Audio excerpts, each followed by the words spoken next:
Hey guys, welcome back to my YouTube channel stock की बात live. आज हम लोग जानेंगे लॉयड्स इंटरप्राइजेस लिमिटेड के बारे में कि ये कंपनी फंडामेंटली कितना स्ट्रांग है, क्या हमें खरीदारी करनी है या कि नहीं, और ये लॉन्ग टर्म में हमें अच्छे खासे रिटर्न्स देगा या नहीं देगा, वो हम लोग जानेंगे इस वीडियो में।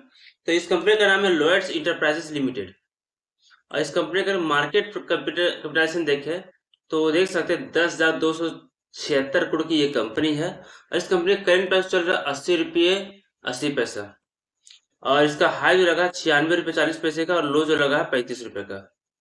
और कंपनी आपको डिविडेंड 0.12% के हिसाब से देती है, और अगर बुक वैल्यू देखा जाए तो 19 रुपये 30 पैसे का है।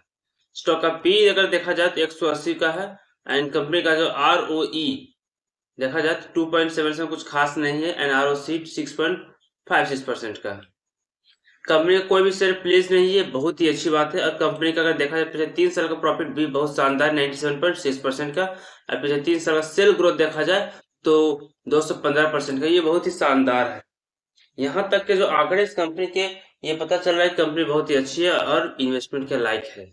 अगर इस कंपनी का हम लोग प्रॉफिट एंड लॉस देखें तो कंपनी का सेल कितना हुआ देख सकते हैं कि 2021 में 1 करोड़, फिर उसके अगले साल 48 करोड़, फिर उसके अगले साल 380 करोड़, फिर अगले साल 958 करोड़, फिर इस साल कितना हुआ है 1488 करोड़। तो इस कंपनी का जो सेल है हर साल बढ़ा है, तो ये बता रहा है कंपनी आने वाले समय में मल्टी बैगेटर्स बन सकता है। और इस कंपनी का प्रॉफिट भी देखें तो 1 करोड़ देख सकते 2021 में, फिर 154 करोड़, फिर 68 करोड़, 175, फिर 123। तो कंपनी लगातार प्रॉफिट कमा रही है, ठीक है। तो ये अच्छी बात है। और कंपनी का जो सेल है वो भी शानदार रहा है, ठीक है। यहाँ से तो ओवरऑल देखा जाए कंपनी एक अच्छा इन्वेस्टमेंट के लायक है। अगर कंपनी का हम लोग बैलेंस शीट की बात करें तो कंपनी के पास रिजर्व कितने थे पिछले साल 1538 करोड़, और इस बार 2327 करोड़। तो ये भी बहुत शानदार है, कंपनी का रिजर्व भी बढ़ा है। और कंपनी का टोटल एसेट अगर देखा जाए तो 2406 करोड़ का था, और अभी 4257 करोड़ का।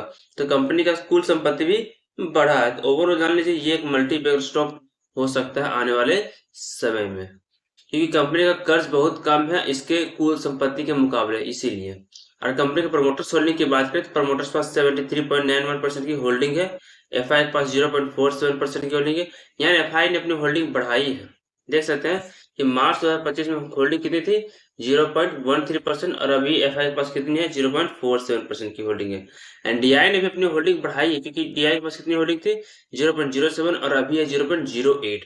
तो ओवरऑल समझिए यहाँ की ये एक मल्टी बैगर स्टॉक, क्यों? क्योंकि यहाँ पर देख सकते हैं प्रमोटर्स की अच्छी खासी होल्डिंग, एफआई की होल्डिंग बढ़ी है, डीआई की भी होल्डिंग बढ़ी है, कंपनी का सेल बढ़ रहा है, प्रॉफिट प्रॉफिट भी ठीक ठाक है, कंपनी का रिजर्व बहुत तेजी से बढ़ रहा है, और कंपनी का कर्ज कम है। तो ओवरऑल जितने भी यहाँ पे आंकड़े दिए हैं, जितने डेटा दिए हैं, उससे बता रहे हैं कि ये एक कंपनी आने वाले समय आपको मल्टीप्लिकेटर्स रिटर्न्स दे सकता है, अगर आप इसे होल्ड करते हैं तो। आपको क्या लगता है मेरे इस वीडियो के नीचे कमेंट करके जरूर बताएं, और वीडियो अच्छी लगे तो लाइक और सब्सक्राइब जरूर करें। Thank you.